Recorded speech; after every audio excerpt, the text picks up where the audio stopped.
my aptitude for the hypnosis with this rope completely understand. And now,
As the great bard said, all the world's a stage, and all the men and women merely players.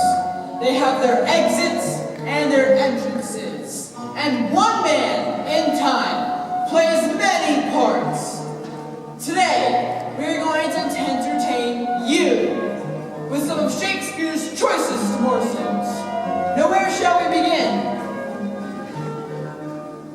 shall we save the best for last? And how dost one possibly choose the best among them? Lords or ladies, there can be little disputing superiority in Hamlet, not only Shakespeare's greatest, but surely among the most finely constructed plays in the world. In fact, Shakespeare shows us how to speak his own words. Speak the speech, I pray you, as I pronounced it to you, drippingly on the tongue. To be or not to be, that is the question. Whether 'tis nobler in the mind to suffer the slings and arrows of outrageous fortune, or to take up arms against a sea of troubles, by opposing them. My fate cries out and makes each petty artery in this body as hardy as a lion's nerve. Give every man thy ear, but few thy voice. Take each man's censure, but reserve thy judgment. Neither a borrower nor a lender be, for loan often loses both itself and a friend, and borrowing dulls the edge of friendship. This, above all, to thine own self be true. Good night, sweet prince, and shall flights of angels sing thee to thy rest. Oh, yes, beautiful indeed. Why do you weep? What is that marvelous line you are always quoting? All that glistens is not gold. That's the one from the Merchant of Venice, I believe. Any others from that play? I am not bound to please thee with my answer. How far that little candle throws his beam, so shines a good deed in a naughty world. With mirth and laughter, let all wrinkles come. The quality of mercy is not strained. It droppeth as a gentle rain from heaven. The greatest characters must be those of Shakespeare's tragic heroes, with their noble struggles. How sharper than a serpent's tooth it is to have a thankless child. Would be the pattern of all patience. I say nothing. The rod that smiles steals something from the thief. How poor are they that have not patience, what wounded ever heal but by degrees. Oh, beware, my lord, of jealousy. It is the green-eyed monster which doth mock the meat it feeds on. But screw your courage to the stinking place, and we'll not fail. Tomorrow, and tomorrow, and tomorrow creeps in this petty pace from day to day, to the last syllable of recorded time, and all our yesterdays have lighted fools the way to dusty death. Out, out, brief candle, life is but a walking shadow, a poor player that struts and frets his hour upon the stage, and then is heard no more. Speaking of strutting and fretting, perhaps the most poignantly tragic characters of all are the young lovers Romeo and Juliet. How super sweet sounds lovers' terms by night, like softest music to my ears. Thou knowest the mask of night is on my face, else would maiden blush repaint my cheek. Oh, speak again, bright angel, for thou art as glorious as this night, being o'er my head, as is a winged messenger of heaven. Good night, parting is such sweet sorrow, that I shall say good night till it be morrow. Look, it's all well and good, but how much sweeter when cloaked in comedy rather than sadness. No legacy is so rich as honesty.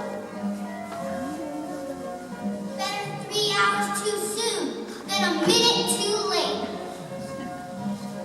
There's small choice in rotten apples. If music be the food of love, play on!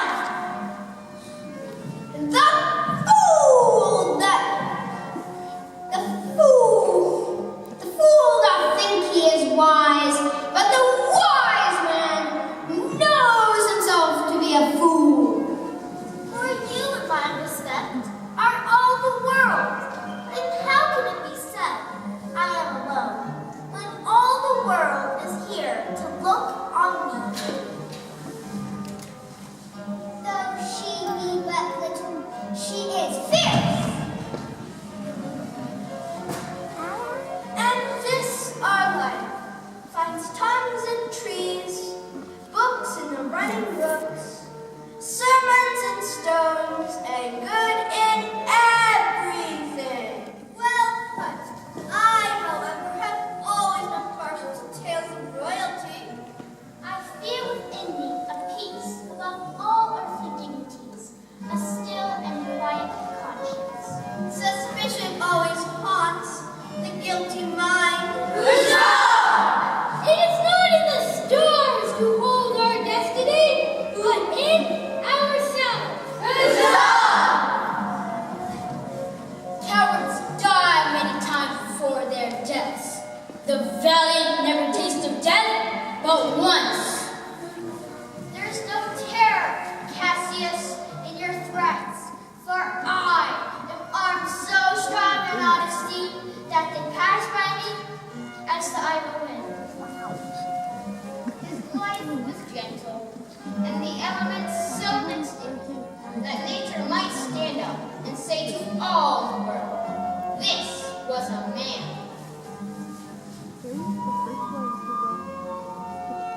How many ages hence shall this our lofty scene be acted over, in states unborn and accents yet unknown?